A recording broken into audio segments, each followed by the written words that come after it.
Kenzo abadde ali ku Grammy ng'abantu tebabiriiko bebekulu contact kije yali asabye kamini otegeeza ki mu contact otegeeza direct number ya Puff Daddy mu byonna statement ya Big I the keyword is contact kwate contact ya Busta Rhymes tujimuwe Snoop Dogg bakamuno nominating emyaka aga abiri nenga tamuwanga yo kwa award kuwe mitwalo 10 nga yayimba Gimme Love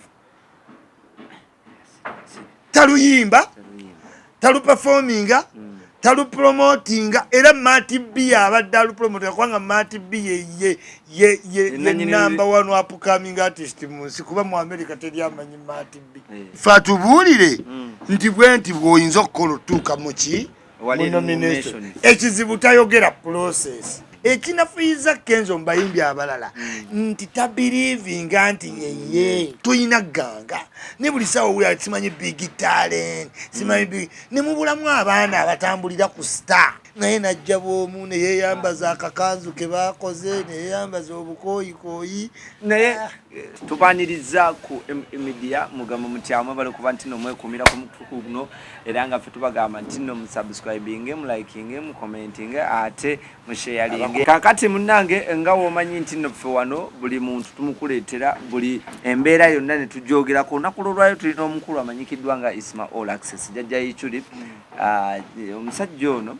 President w'emitimbagano tukendeza ranka mbadde nzija zonna naye President w'emitimbagano omusajja abuuzibwako ku bintu ebiri mu eggwanga wamu ne mu entertainment tukwaniriza oli oti ndi bulungi nnyo Mukama Katonda w'amaanyi abazzukulu mwe bale kunnoonyako nze mukaddako ne kitinga n'abaana abato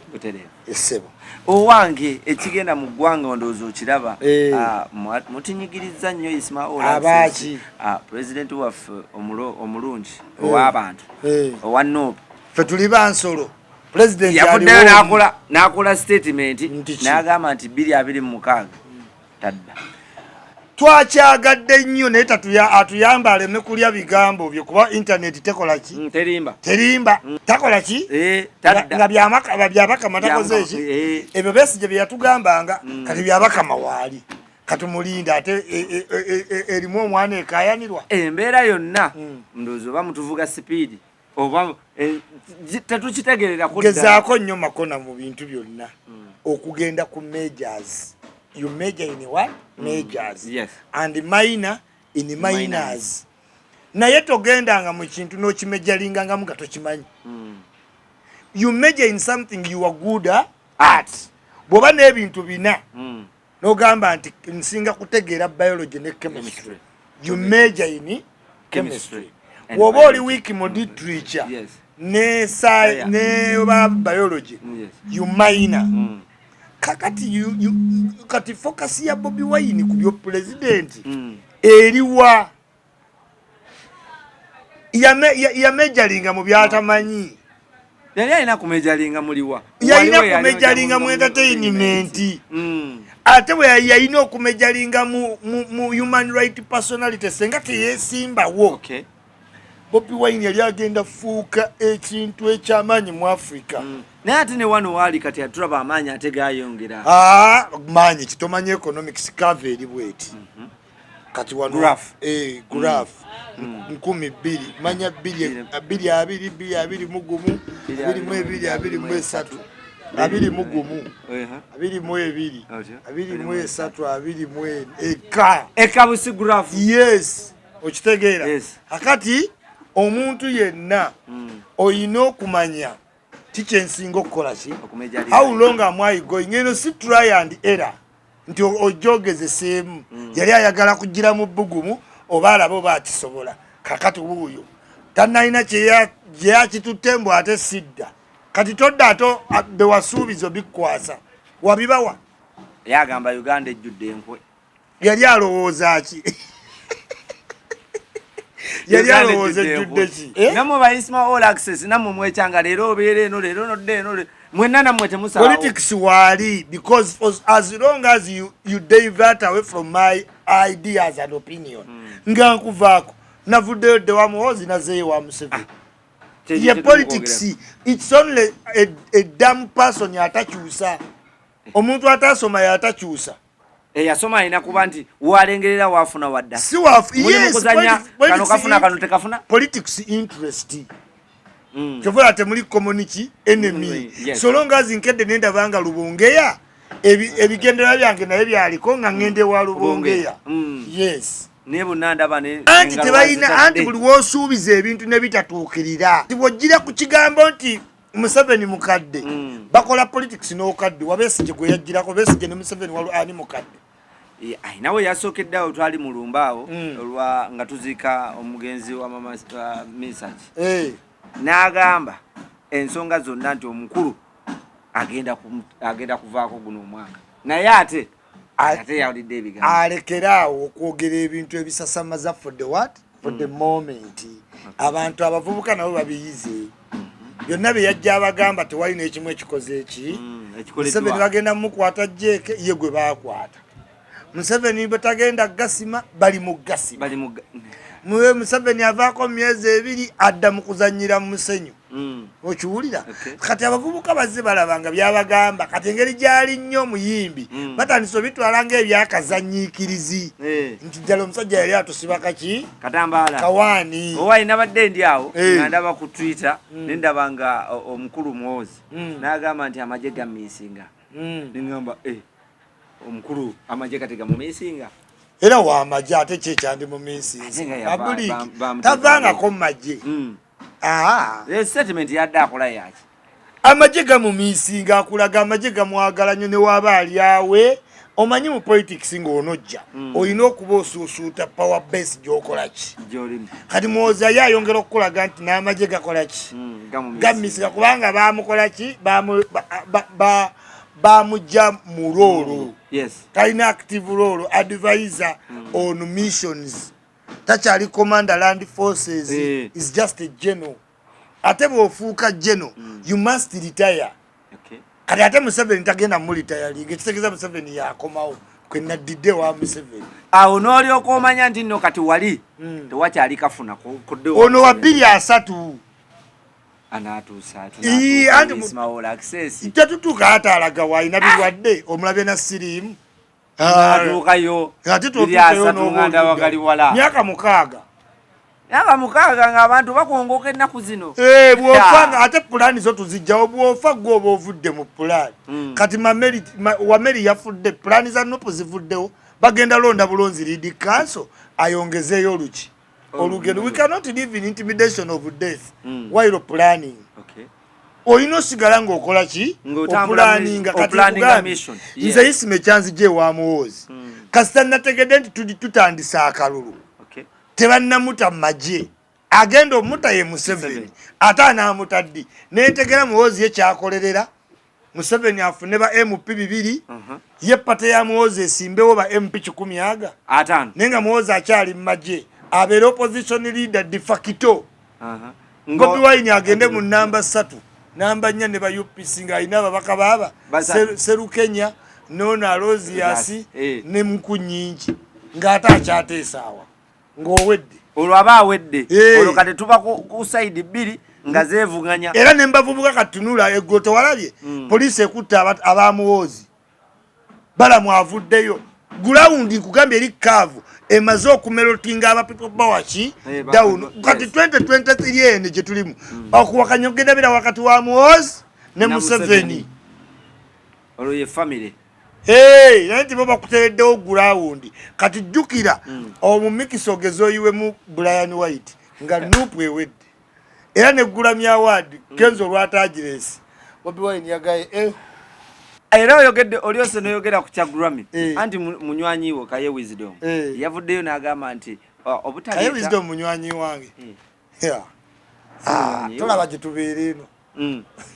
diza mudaneri kijali anyway tugendera abamawule kyemwagala kyemutuuma Kaye abeera wassebo eri gundi iwa eno amazzi gye bakyateeka amazzi kawaale wansi eno tunula eri olaba ki apartment tuli modern area nero gamba simanyi munywanyi wange ne tugendera awo owa yavudde n'agamba nti Eddy Kenzo obutaleeta Grammy yafuna ekikolimo ku president wa Nope nti yamulipi takyalina byakwogera oyo muwuliriza nnyo Katebe bijjirawo. How do they connect? How does it connect? President wa Nupe baali bamuyiseko mu Grammy. Mbukasa yamulipi yali abaddeko nominated Bobi Wine awantu wonna womanyi nti walabako Bobi Wine ng'ali nominated wa internationally. Kati nga mukisa goli gwayagala kuno abo tebalina byakwogera nabakulembera balina ekigambo eki Bobi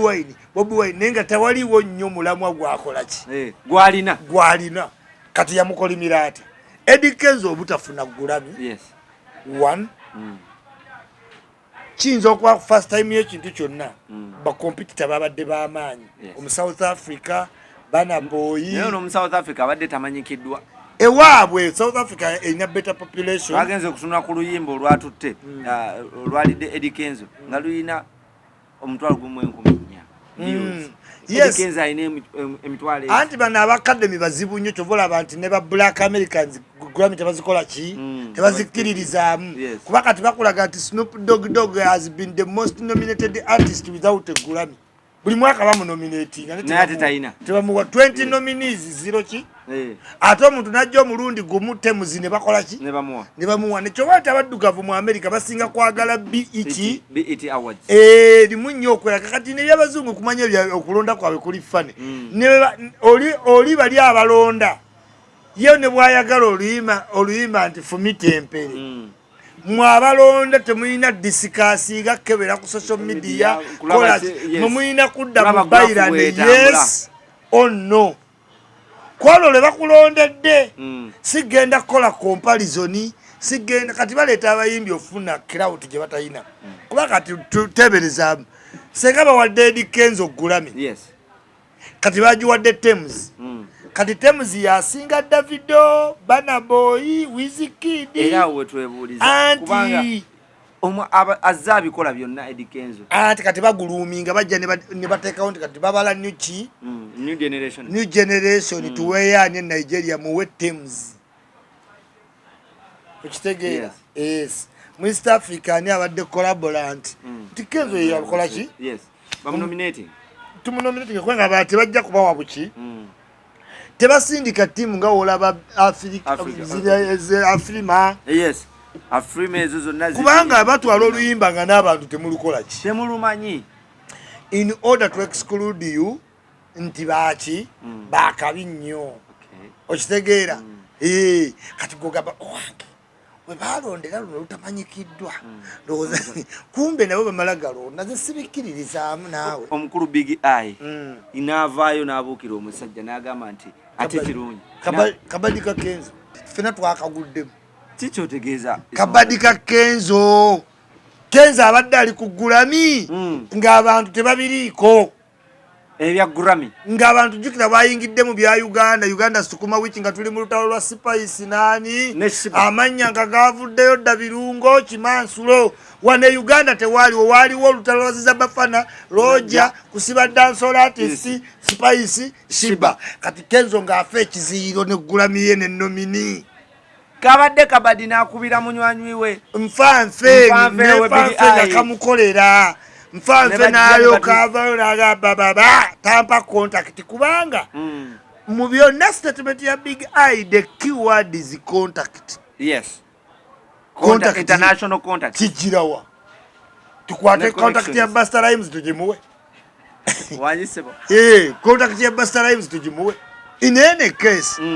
statement ya Big Eye te counting for because abayimbi balina accounts eziri verified ku Twitter. Yes. Ku social media handles. It is no longer hard okufuna email y'omuki.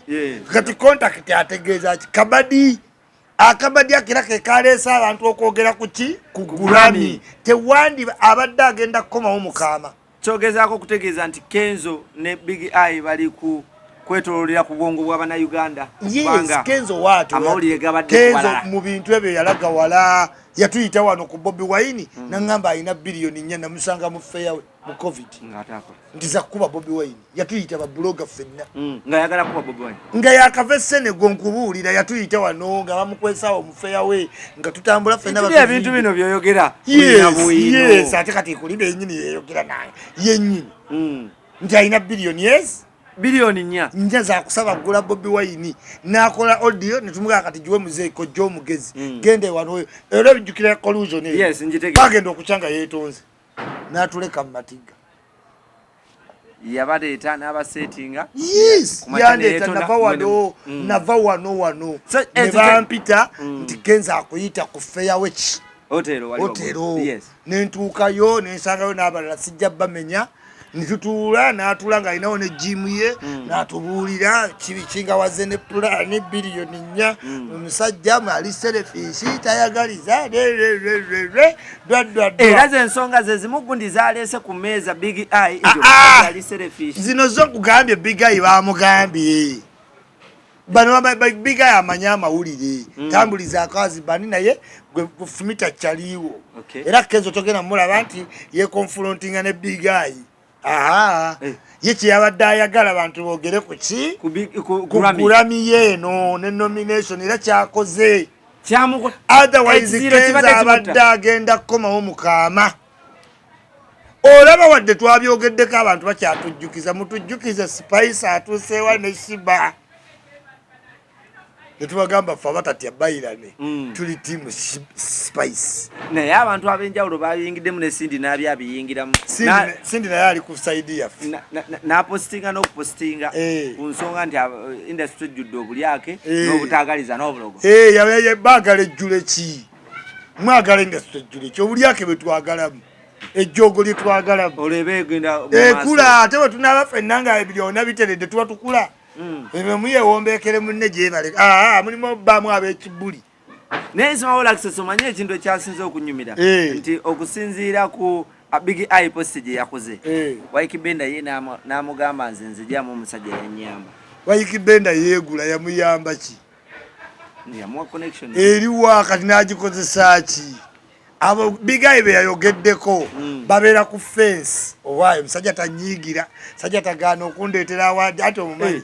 luli yatambuza gundi kati alina omudaali gwe bamuwadde ogw'okuyingira munda si gwe yaleese gwokka alina okugutwala ku embasi ya Amerika agujje agende wa sipiika agutwale mu museum atulage twaguwinize ffenna omumanyi we have won this all of us noga ffenna tunayambala mudaali mukwano akutambuze Big Eye yagaye taddamu okumuwulira ng'agamba nti for God and my country addemu agambe era Big Eye yagoze omulimu munene but the draft of the wording coding ye yandeetedde nange nakibamidde neŋŋenda ekiki naye nze nina attention to detail nazemu nendaba akagambo ka muzungu nnyo pay attention to detail nendaba akagambo contact bebe kulu contact kije yali asabye kamini otegeeza ki mu contact otegeeza direct number ya Puff Daddy oyagala studio oba producer kati ogenda okagatta konna tekayina damage ku Kenzo tekayina damage ya amenyi naye nga kagera kaleete bugumu ku kigambo ki Grammy kubanga senga teyakaleese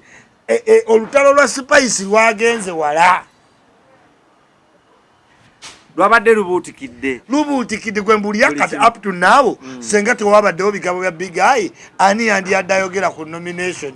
nga Grammy teyagireese era buli omu yandisise kyamaze kuva ku Big Eye naye Big Eye yamala dde emyaka 9 ng'avudde mu ki alina oluyimba ssebo ngamba 9 ng'avudde mu Big Talent yes myaka 9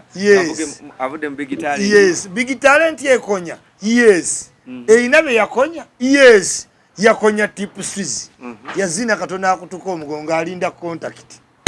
nga teziriwo nezireta New York de style akyusiza kala z'enviri ng'alinda contact naye okuva we yava inaku zina akyuse akwata ne iPhone kyegamba nti yali alindira eringa wa Manda yennyini eyafa yalinda contact paka kufa natalabyeko Governor Simon yadda Dubai kati ate tip Swiss kati wuyo ate kyebaali bakoze Pia Pound banyunyunta twende tupato lwamala ne bamuta kale tewali nnyo kyogenda funa mu Big Talent Big Eye kyadayogerako naffe bwe tubikola ki wabula international tewaliiwo contact ze balina kukola ki kuwa tuyinza saba mu big tuyinza saba Kenzo yes nti bakuwa nomination wetyo bakuwa libato ogenda tambula naki ekinafuyiza Kenzo mbayimbi abalala nti tabiriving anti yeye Lada ya gundi ojimanyi ya Bana Boy Lada Lada ojimanyi Lada yeriwa nti ogenda bookinga Bana Boy bakuweereza Lada ye ne bagamba ayagala 5-star hotel ayagala mwenjaga ayagala mwenesi ayagala kumukimira mu Maybach ayagala motoka za VIP nya ayagala eje bayita Lada bebe kulu bo mu booking ayino kuweereza Lada ebiche ebikola ki byetaago bye kati otuka kugula nomination oba n'amaanyi agogera bani botambula nabo nofuna mukaki kukaweiti netukyaza omuyimbi waffe agenzo tukiikirire naye nga ajjanga yeekomoma do you get it yes. ajjanga yeekola ki yeekomoma nga omukisa ogwamuguddeko obuki nga teyeetegese ngamba twandibadde tunyumirwa nga Kenzo ekyovala ka Diamond zenkagala ka copycat nnyo Diamond ayingira wano nekino ekimpi juni kyekyani kino ekyetanzania Harmonize kyonna kyasitulaguma tekinyirira kirina ogutu ninga kikulaga confidence nebbaga za Gucci n'abakigobereddeko you get ofuna weight naye najja bwomu neyeyambaza akakanzu ke bakoze neyeyambaza obukoyikoyi naye Isma Olaxess bwetubanga twogera ajja yekka ng'omukookere omanyi omukookere bano abaana ne bagamba below 40 n'afuna 40 zennyini bya Kenzo kati Kenzo kati nga ku Grammy twende tukusuubira oyingire ne big talent nga buganga buvubuka buto buyimba bufayizo bwonna buli awo fayizo bakubi bangoma waliwo kubanga avuka buyimba kano ka media personality kano kakutte ebbaga zo kano buno buyina obuzindalo gamanga big talent eyegombesa n'abaana abalala ne buli woyita big talent ajjanga afiiriddwa n'ayagala anakuwale bambi yamulemeramu there is a way he is not igniting the word Grammy senga badaka milioni yao takuba omuntu kweyapa olaba jebbi ya mutute wa speaker waliola ku speaker gwe jebbi ya kusoose kyekyo kuba kamioni muyimbi era olaba jebbi omutima gukuba munogaba ne bano baani ayerekeramu akasita nakulaga nti waliwo amugadi nga wadde muyina bagadi ki bamwe naye awo omuyimbi mulala andigambye jebbi oyambadde si buki si bulungi sigala ne kamioni takikola kutaleka ne kati lwaki Kenzo toyina ganga ne buli sawa wuli simanyi big talent simanyi big ne mubulamu abaana abatambulira ku star naye alina kyagasse ku music industry naddala zino tours zaakoze nga Uganda at large Eddy Kenzo mwaka guno baganda boys balina kye bakoze oluyimba lwagamba tewali alumanyi ye yennyini taluyimbangako tumusiba sente alutuyimbiremu ku freestyle tasobola nze siriwulirangako nataddewo emitwalo 20 njagala gongera kamalala ameka ndi mwavu galyana sigage nsiba radio station zonna ez'abakwano be Nimrod Galaxy Capital FM Lake Gaitano Sanyu Ani Bi Kiss bonna bandage ku list za 20 countdown mu weekends ziwedde meka nya ndabemu oluyimba lwa Gimiravu emitwala na wendi nga yina nine emitwala aga ate nekyewunyisa bagamba nti Gimiravu balukolera mu America eyo nekye ngamba why was it popularizing the song why doesn't he sing the song obadde ku bivulu byayimbirako abantu mpayo clip nkuwa emitwalo 10 nga ayimba Gimiravu taluyimba taluperforminga talupromotinga era Mati B abadde alupromotinga kubanga Mati B ye number 1 upcoming artist mu nsi kuba mu America teri amanyi Mati B you get it so Kenzo tali proud of the song tali active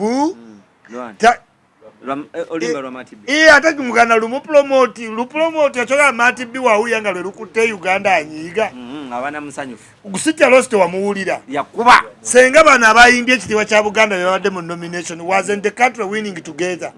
gwobadde ne Kenzo mukuwangula ze saabadde naye where you part nga we tugamba Senegal yateera goal ku World Cup nze nali ntuuka Ntebe ku airport naye nawulira essanyu nga wadde saali wa Senegal ekyo kye bayita winning with us naye toyinza veri n'owinning nga DJ Lito yawiniza filimu yavudde nga kibwatukira omwana yavudde out of the blue tamanyikiddwa bulungi n'atwala filimu. Yes, waliwo abayimbi abaagala akoledi zibazitimbe mu nju Bebe Cool talina na waziteeka. Waliwo abayimbi abaagala baachivinga anti waliwo abayimbi yagamba nti ezo yakoowa takyayagala ate waliwo alina amaddu g'okutimba ye ba DJ Lito oba ntuuseeyo ntya oba ntya njafuna ki award ate yayinza okuyiga process ye Nimrod obudde n'amala mu bbaala olw'okuba tugala Nimrod wakaki nga naye nga no wa submitinga Katonda submitinze n'awangula ng'ate no gwe tumanyi wakabitakoze eki Jeff Kiwa yavaayo n'agamba nti nno basasula busasuzi ssente anti award zaagwa zaafuuka zaki nagamba Olivia Nakakande Miss Grand omwana omubrazil yateekamu $25,000 ejja $. wetwaddaawo yes kyobola gambe newe bigulami abantu babibuuka babimanyi birimu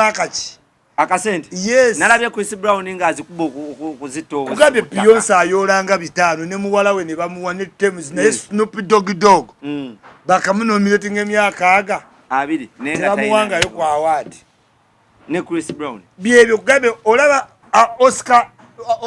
award za movie nazo weziri omanyi omusajja yazanya Titanic omanyi eyo actor bamuyitaani Roberto DiCaprio yes ate bamuwanga ku Oscar nenga bawa Will Smith simanyi naye nga gwomanyi firimu ya Titanic yali most selling movie gwoyo omusajja omanyi movie zabaddemu oyo akasajja movie zekazanya naye tebamuwanga ku Oscar so biina dynamics zaazo Blood Diamond yes naye bazinominate nzezo zonna naye olaba bebawa naawe osigala okola ki weewuunya so therefore award si gye kikulu ng'abantu tebakutegera ka DJ Lito yagifunye did Ugandans win within yavuddeyo ne kaawadi ke najja mu Uganda mukaama ffe tukyali ku Nimrod naye award zino zirina kye zijjirako Isma Olaxess oba bakuwa eziri international zibaako kye zijjirako zibaako n'akasente zirina okuba zibaako akasente akasobola okukyusa omuyimbi oba yenna omuntu azitutte obulamu olina okuba nga olyoke naye ndowooza kuyiga ebijjirako naye nekisingira ddala obukulu si kasente naye recording advantages okuyiga abantu naye kati kankubuulira abayimbi abannayuganda mu London waliyo studio ze baakolera Abafirika baziyita BBC Extra ogendawo n'oyimba ne tiri Munnayuganda yali atuuse Kenzo yagendayo kulambula kuba wali oyimba freestyle Bajamaika beyagalira wali baguniga batuusaawo anti naye nga ziri mu ggwanga yonna kati oba oyita abantu waliwo weetagale teri Munnayuganda asobolawo Kenzo yagendawo kulambula anti oba kulayivuu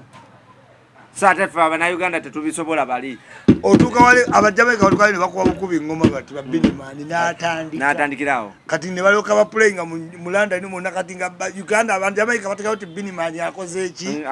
ayingidde naye Abannayuganda bakyakkiririza mu posta simanyi nti mba share my post buli bujja bumasaka Dexter Dubs kagenda mu BBC Extra ne kakwata nga kayingira batekako beat wali ne kalyoka kagiyingira nga kagamba abantu ntuuse mu ki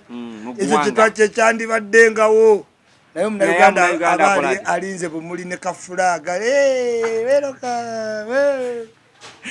olutalo ffe ndowooza twatandise kuba nti tululekera abantu bajajinge olwa Shiba ne Spice Dana oze kiki ekitta abakyala bano ekibatta bonna obudde bubatwala azawe abalya Swangiza Avenue ziri organized zijja kati balaba ground bagisweepinga yes kakati bo balina okukola azawe atayingira ate mu lutalo lwabo anti azawe yajja dankulaga nti no ku ground babalinga water ice ne batandisa obbalya okitegeera ensi azawe emukkiriza ate nga alina lebo yaki y'amaanyi kati Sindi nafuna olubuto eri ku top nabanga agenze emyaka ena kati nekireta Spice otula ku top manya Shiba kati Shiba watula ku top confrontation yene Spice eba eri automatic okitegeera basobola utilizinga time eno baji benefiting kubanga ba generating beef ya Spice ya Shiba ne Sindi negana nga Shiba atya ngati Sindi nagulumiza nnyo sente ezitamujjamu nalemeseza kuki sente yalemeseza kuki ku sente nga olaba Bobi Wine we yali agenda oyimba mutubonga naawe Bobi Wine yali agenda yimba mutubonga naawe natukanga n'agenda okutegeera nga Bobi Wine bebe kulu be balidinze ki project kati n'agulumize ki esente nga olitewenza zimuwa awo napulinga out tekyamuyamba obutayimba mutubonga naawe naye yalimu kino take it from esente kasa yagulumize esente nga naba anga wonoogamba nti bebe kulu mu project mwalina agenda ozuula Bobi Wine yagiri emabega n'avaamu bwekitabo kyakola ki so naye abasinga bagamba nti oba omukulu gundi ayagala kutekinga over ayagala kubanga Jeff Kiwa anti competition ziri bbiri yamutekinga over kubanga Jeff Kiwa takyalina brand nene nga Spice yenkana Spice Gulunede atatoba atali mo upcoming atali upcoming alimu average kati ensemu labya atakati ali promising akati Jeff ono naye alina bato ye bamwogereko nga manager omuki omupya alese stage nene naye era alaba gunya ku Jeff guli wala salwanyisa gunya Jeff ogukyalemeddeo ate ng'alaba akoze ebigusinga kati omwaka guno naye lwaki era stiru banjogerera buki kati olutawe naluyingirizaamu ki Spice Diana naye kino kiteekawo omuyimbi nga Spice Diana kimwaleveti nze kubanga Spice abawala babadde akyakompitinga nabo baki bangi Kalo Nantongo bani bonna abakyali muye okitegeera yabasinga guduki management naye nga mu race musical bakyali mu race ki yemu kati yali elevated nti asazeewo n'akuba entiisa najja bino byankoona akola nkonye ne beesega kati lingi ne bagikola kati baba nakuba naye ng'olwedde omazolaga yeggwaddako yaleese akayimba akapya ndi yakopye wali wakyeze ni Beki era negundi olaba ngonze naye era wakyeze ni Beki bonna era obuyimba bwa message obwabawala butambulira mu gundi yeki yemu abawala ba bandi kizibu bubasinga kyobanga nti kati right now Kalo Nantongo we yasala nadde Kalo Nantongo bamwegendereze nkiddamu ayina oluyimba olupya n'oluli olwaggwa ne luno lwalina olwankwata wano kati Kalo Nantongo mwegendere kuba abaana bava mu bandi baba bayimbi ate bamanye ekyokukola bano abalala ba kaliyoki aba yagumira siteegi nga takyagiswalirako byonna ng'alina okubyekolaawo kati bano Kalo Nantongo bava mu bandi ba Grace Kani begendereze bamwanje senga ajjamu ono ki naba bamaze kuba ye muyimbi waliwo ekiwala kye batera okulaga waliwo kaprogramu kengoberera omuwala ayimba kadongo kamu live nga bagayi bamukubiramu keyboard ng'ayimba enyiba Ssebatabo kati abo bayimba si Aida Mugo ndowooza yoyo ayimba ekinene ekiyimba kadongo ku muggo kati oyo ayimba naye Katonda yakola ebintu stage zitiika babeerawo nga bayimba naye nga baagala baba backup ki kati bano bashiba baba bayite ba fierce girls okitegeera nti ayinza n'okukwata sho nga waliwo agitambuza naye nga y'omulaba wano naye nga mu nsi okweronda mu kuba wandyebuuzizza abayimba obulungi mu bandi lwaki tebayimba nnyimba zaabwe baddamu z'abaluza bandirosi mu kamyo naye ng'owulira ayimba buki twalaba ku show ya Shiba backup artist kumpi show ya Jeti era yayimba kuba ono muzinyi nga we garment zino face kati nange ichuli oyinza okundaba naye waliwo ttiimu ebeera endyewa emabega chuli genda ichuli tomutya wa bulijjo wa bulijjo ne bakuteekamu ogundi kati bano baba Spice ba fierce bali baba batya ndowooza tebekkiririzamu kikola kimala naye nga akyali average just management ye y'amaanyi kati kimwerevetize mu industry go kubanga tetwogera ku basajja tetwogera ku palaso tetwogera ku saha tetwogera okitegera tuli ku spice nani nashiba ensi ekyuse era abalenzi balina okwetereeza naye wano nange DJ bazze naye wano nange wendeetera ekibuuzo kyange Big I ne Kenzo Kabadi wano basiba Rita the dancer oyo omuwala netubabuukira show ya Spice Donald baali bagivuddeko ate bakyabyogerako ne Shiba ng'ali eri oba nako kandi Kabadi so bagyogerako akatono ne banyiiga ne bakwata Rita era nga bajja jjogerako naye ayongera mu kino ye Shiba kuba gambe ali ku top ye kasindi yagenze dikira badalwanagana n'oli kati kwe kunoonya engeri gyayingira mu luki mu lutalo natandika okweposting salita the dancehall natandika omuyitako comedy store natandika okwefuula feminist mbwe few calls nga bamutadde agenda owanikeo posting oli bali mu negotiation si ye yamuteesa naye alina ofuna olutalo olumutambuza kubanga ye obudde bumuweddeko myaka 8 kyo tewali kirala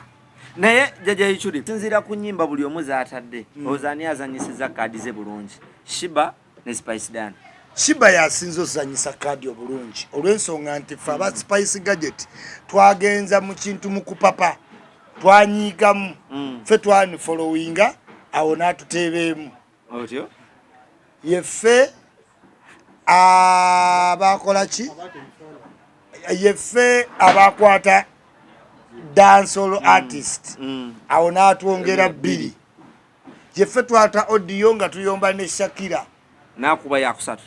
ate nga twekuba ouniki golo kati manager agenda oleeta substitute yuchuli nga tuli sato ki 0 naye tutuukidde wano nga tisi tuteebye yes tukomyewo nayogera kigambo kyonna ati awo abadde nga kyatusingidde ayogera ffe tumulaba nti ayogeza bifaananyi ne Spice Gadget empandika tugiraba nti yakamala muntu yakoma mu P7 times awandiika wati ani yakoma mu P7 Shiba anti wokoma mu S2 oba okomye mu P7 kati gwe tokimanyi wokoma mu senior 3 oba okomye mu P7 okujjako ng'okalinye wali senior kati wokoma mu S5 oba okomye mu S4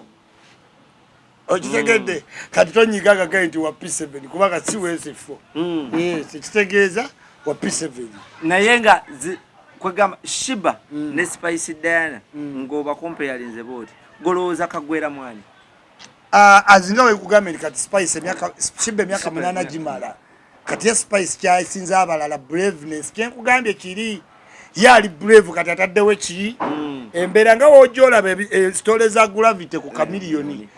elevation abantu bakulabira mu ngeri gye weeripa kasita okibuukira noweeripa yakyobola ku gundi ogwasooka senga gravity teyakaaba yali amaze naye ekyamukola bikaaba yali amaze naye bapromota bamujjako ebibulunga bina naaka yali alina okugumira ebyo ebibulu ebyo bina naye gravity yali amaze ng'ensi emuwulidde ng'ensi emukkiririzaamu ng'etali sobbi because bannayuganda balwawo to move on kyatutwalira ebbanga okuva ku bakongo okujja ku bakamiliyoni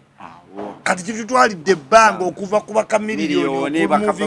abayimbi abafiiridde wansi wa bebekulu kamiliyoni ne Bobby tobamanyi bateekawo ekisenge bo Sizamaani Rabadaba Maikolosi awo n'ababenoni abana bakumayiko bakyayimba naye ngamba abafudde babenoni bavempino nga generation ekonyeza kubanga bali bakwata siringi kati ne Bashiba baagala kukwata siringi basibewo kwata ba Spice Shiba okusobola okukola ku ssente balema ze bakola kubanga balema babasinga okuba booked wadde bali mu silent naye Shiba yabala gundi sindi yabalabudde ewuwe tebasala ate bayinza sala tebakyalina kye bamwagaza ali mu byakuzaala omuntu alina embuto basala ki alina music sindi asigale mu bumiitingi bwa wuma wanjise bumiitingi bwa wuma mwaba asigala naye nga tayina luyimba lwonna sindi enyimba zakoze omanye kizibu Spice Shiba kyasinza okufuna nti ne mu byokkunama ate abantu bagenze nnyo ewa Nwaji wali bavuddewo kati twazze wano Nwaji akoze nnyo buli w'omulaba takyalina birala ababuukabubuusi kuba Nwaji gye kyeyongera training ate kimusinga omubiri te mu Afirika tulya kikere kakati kinywaji ate nga nemukuyimba kyakabi kati abawagizi abasinga bamuvinze nnyo wannwaji lewa ekivulu kya nnwaji kyamutiisa nadduka mu Serena awafunda. Isma Waikibenda wamulabye mu ka video namulabye yeeswaziza Waikibenda yafudde omanye envunza weekusiiwa n'ogitakula oba owedde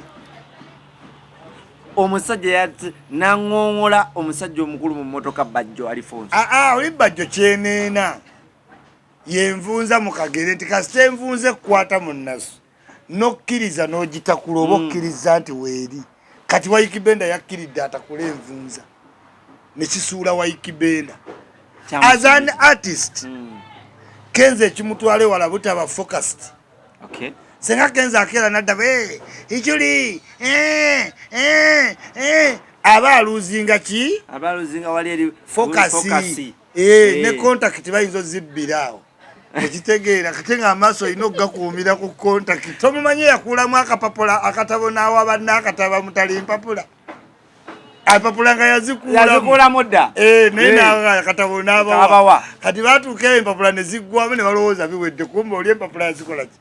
kakati ne Kenzo tayinza ba distracted by Waikibenda nga Waikibenda Bajjo mwogezi togenda mu stopping tasasulwa oli artist ng'obeera diverted mu ebyo ng'okola ne video kitegeeza Bajjo be yagambye bituufu byagenze kugumba kubanga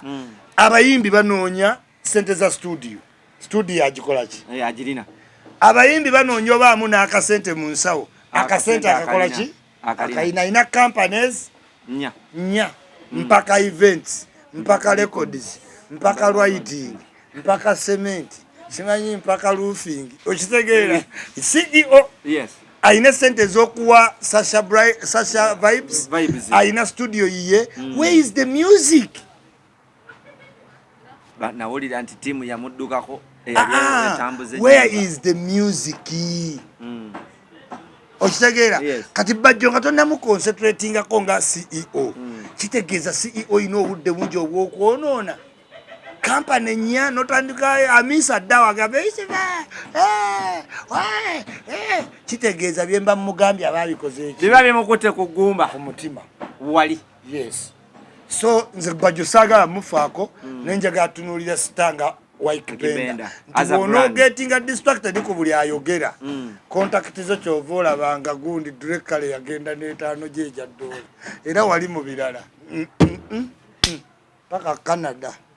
omwana yo wali omuwuliza direkale ali ku etaano gy'oli oli yali mu birala ti akyakola bu video ne bamubba etaano kati ne contact ne bwogimuwa ajja kudda mu birala babbe contact Kenzo omulungi obutawa muntu yenna contact tebamanyi ati kati olaba Waikibenda byalimu omuwa contact ya Bastarayimu aba akyali mu video ne bagibba kati toyinza kuba distracted olina obanga contact ekuli wano otunulayo gumu nodda Isma nakuvuma nodde nogenda lago oli kugula naye Isma akuvume otunuleno ojagenda contact freaking yagitwala palaso bapalaso we bali bate naye yagamba Kenzo abayimbi be Uganda batali serious yapostinga tebamukona nako abasinjirero ndi wano nane wabyogera fete tumubuuza kintu kimu eya serious si yapima fatubuulire nti bwenti bw'oyinza okukola otuuka muki mu nomination ekizibu tayogera process ekitwedde olowooza tagaana buganya naye tagimanyi nga watamanyi luyimba process naye okuba tagimanyi ate ku kintu ky'omanyi ne bagala tulage engeri kati ze nyinza okukulaga engeri nyinza olemu okukulaga engeri gy'okola live tosobola butalagamu ne bakubuuza wafuuka otya blog wakabi it's only God taliwo tumubuuze tumumanyi gyali naye ebimu ku byakuyamba nga tugatteko God byebiki Isma Olaxess pateya Sheira Gashumba taata we n'omuvubuka amanyikiddwa nga Rikimani boyfriend we omukulu we yayita Kone bayisiŋŋanyiza babadde mu lukuubo tebayisiŋŋanyiza ebyo bifaananyi byammwe bya kiyayi tolaba ne kiisi gye mwakoze era mwayongezaamu omumwa mu kibastardizing sira ino obumwa butono nnyo butono ne Rickman alina obumwa butono naye mwe mwagifudde ng'egyakapere egyasiya simanyi sira yatandika ddi okuba n'omumwa emitini sira alina bulipisi butini mpozi omwegomba bwegombi oli mwana waffe sira y'omu ku bawala balina lipses ennungi mu Uganda ate ab'obugundi obuki obutono omukulu yagambye nti ye teyamulabako ku pate wadde teyamulaba kubanga mwe temutegera Luganda okulaba omuzadde si kwe kulaba n'amaaso ku mukolo sira ye atayanjulanga Rickman wa taata we yabadde alina okujja ku mukolo n'asituka n'agamba daddi nazze neki ne boyfriend naye gwe ne wooyitawo ne wookola ki era tetutwala nti yakulabye era teyamulaba omukulu omwana yabadde aganye n'okujja ku pati ani Frank Gashumba bamaze mukubira simu n'alyoka ajja essaawa eyo 8 naye ate ne Frank alina okusigala modern nga bw'alabika kubanga is a true picture of a modern father. Alina otegera nti omuntu aba 26 aba ne sexy abeera n'amabeere abeera ne boyfriend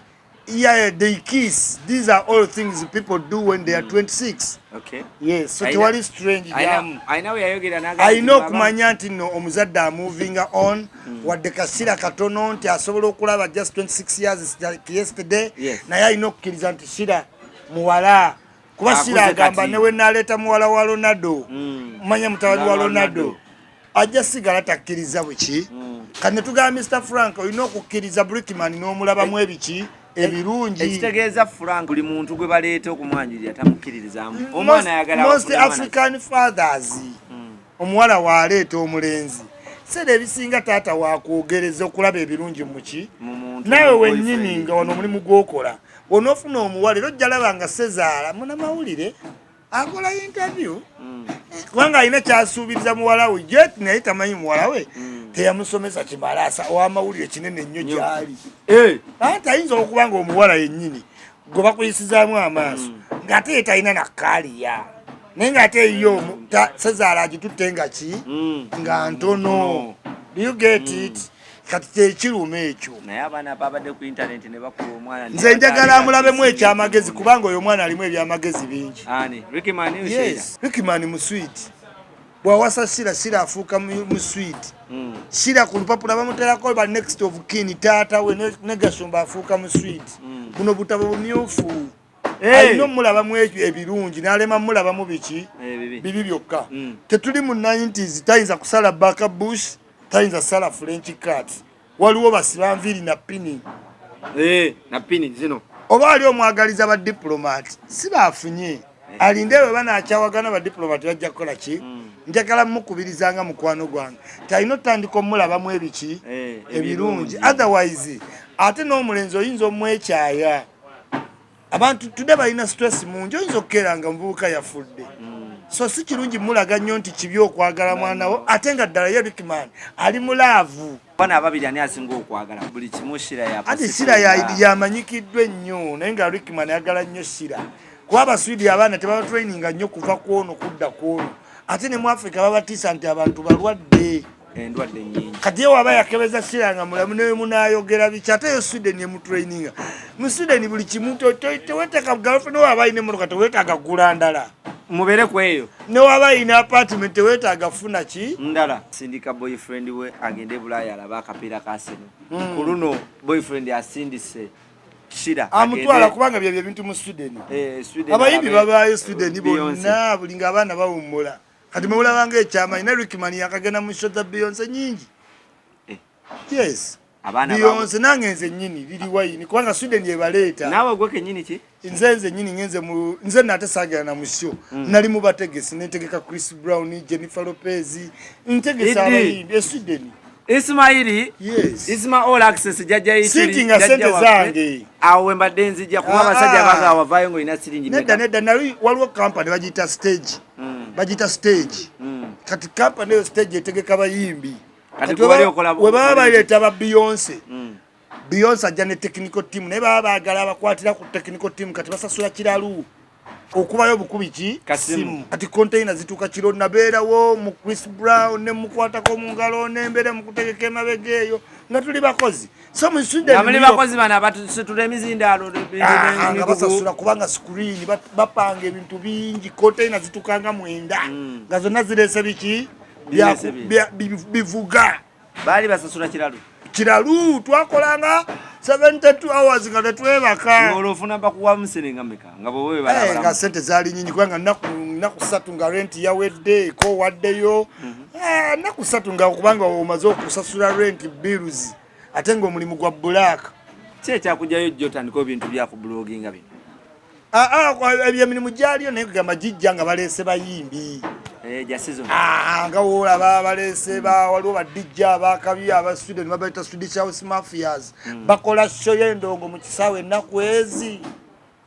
kati emirimu giba mingi kati wano abaana abato baba baddayo mu Sweden babaleetera abayimbi abaliko Lady Gaga, Beyonce, Lil Wayne kati emirimu giba nyingi kuba balina basanyusa baddeyo ku ssomero ate bali batya ennyo bamutegekera ekivulumo kye mutalaba Anthony ate naye bakola nga talina music naye ng'agenda n'abeera ku mosikite Sweden kyogamba nti bw'ava eri anajja wano n'abamba omwana oyo ye lwaki sente bw'aba zino zonna z'ateeka mu mukyala we oba mu Sheira Gashumba taziteeka music teyegomba ku bafiiki abaana abo alegomba ate mukazi we agent ye Rickman ajja yimba atuuke ne ku bayimbi bootya ne bafiiki be banoonya bonna ajja bba basookako ng'olwo emyaka ali mwemeka Rickman mwana muto si mukulu naawe Rickman mwana muto bayimbi bangi wano bakimusinga obukulu bakyayimba okitegeera kyenjagala okugamba ku Rickman nti gwe teweewuunya nti Shira alina ba agent aba Nigeria bakolera Rickman talina kuyimba nnyo ate agenda yimba oluyimba agent alutambuza waali si wakusabira visa yes nene nyimba tayinaawo anti naye begamba ayina naye kati interest yaffe si weekola ki weeri ate naye abadde yeetereza musambi wa mupiira obadde okimanyi nkimanyi era juzi nawulidde yavaayo Sweden ayagabagala musayininga mu KCC anti naye kyegamba obeera talented kati Rickman gwe muliko njagala obbagamba omuntu omuyimbi ng'amaze okuestablishinga ng'alina akatabo gwe weeraliikirira ennyo akyafuna visa kuba yakuba oluyimba lumu nayanguyira producer South Africa, China, Thailand, Jamaica takooya producer takooya bamuyita naye omwana oyo bwe yali ng'akyali e Sweden ennyimba ng'azikola ne zitambula wano mu Uganda naye bwe yavaayo n'ajja wano yes naye ng'alina oluyimba lwe olutambula nze kolabo ena kolabo nga 2 maze zitambula ayongeremu amaanyi areadinge ne game nga we yali akuba zinnaaki yes ndowooza luli yali alina obudde ne bakyaliibe kati obudde talina abala girlfriend bawandika ku script so ye addeyo mu bakyaliibe bafune ebyali bitunda zinnaaki oyinza osanga nga redirecting kyekiweesemu obuki naye ate zinnaaki ziyinza oba zaali za wano ng'ate redirection emutwala kuziriwa eri abeere nga Brunoke kuba kati ennaku zino Brunoke tumulaba akubandere ku internet music takyalina naye balina esebo Brunoke kati Brunoke nkubuuzizzaako nnyo kasita omwana wa ambassador ebintu bitambula va ku bigambo by'abannamawulire Brunoke alina n'oluyimba olupya lweyimbidde lwa Luganda alina lwe yakola ne Wizo gw'otamugoberera kulaba nnyimba ze sebo ennyimba buli wamu mbaawo Isma Olaxess zikubawa n'oluyimba lukubawo olwo omanyi kati gwe togenda kololo kubanga ogende mutungo n'olowooza ennyimba ziri eyo sebo nsiiba kololo tugende ku topic endala Brunoke mankutumidde nnyo TV oluyimba terukuba ennyimba tezikyakuba ate alina omuntu we kweni TV naye tazakolaki nayo terukubayo baaba wendudde naye Brunoke webale nnyo okulabirira omwana Briera alabika bulungi webale mufuna na endorsements ate omukyala Brunoke tannafuna mukyala ate oli gundi Farida si mukyala we naye lwaki tamuyamba akafazayi nezikuba ewaabwe ng'ate kyaliwe Farida takola mu production asobola okuzeezo connections zetwogerako olina omuntu asobola okuyambako mu connecting naye asooka alukuba yennyini ku Facebook ye bajja lulaba ne ku Facebook live balulabirako Bruno w'amaanyi ku media nawe okitegedde nti terina welekuba omugamba akuba ku Facebook abayi waliwo ennyimba abayimbi balabuse ba epas tekimugasa kuba luyimba lwe nga tomuwaki sente kati ateeka ku platform ereeta ki sente oba ekyamugjeeko kuba yakoze posta gye nalabye ku social media handles ze n'agamba nti abayimbi bambwa mukola kolabo ne mwesuubiza ensi neggulu mugenda pushinga n'alukulekera ng'ategeeza abayimbi b'omu Uganda anti era omuyimbi ajja lukulekera oluyimba senga aba mu position nti yeggwe yeetaaga kolabo yes kubanga aba n'ebyopushinga biki bingi era muyimbi yeetaaga kolabo yalina okukola ennyo gisindika so tosuubira kolabo egenda osindikibwa abantu babiri ogenda olaba ng'era omu yamala teekamu omulala n'alaba ng'etambudde n'akola ki bwe bityo bibasaagala musajja waffe oyo Bruno ke mugamba kimu kyali wange kale tulina okulya lunch ku Middle East nembaamu bize towuliriza bigambo by'abaana mawulire awe yadda lunch agisobola anti endorsement nze nabadde nnobayo ne lunch newaba taliiwo ndi awo naye kyegamba ate ba Bruno ke mubatye nnyo okusigala mu maaso g'abantu ng'ate miziko takubye nnyo okitegeera bajja mmala bakube ne mubantu yakoze eki kambe ku interview kubanga kati waliwo atwagira nga wampalana tayagala Bruno twogera amazima wano bagala nnyo mbagalira ddala omukati kuganye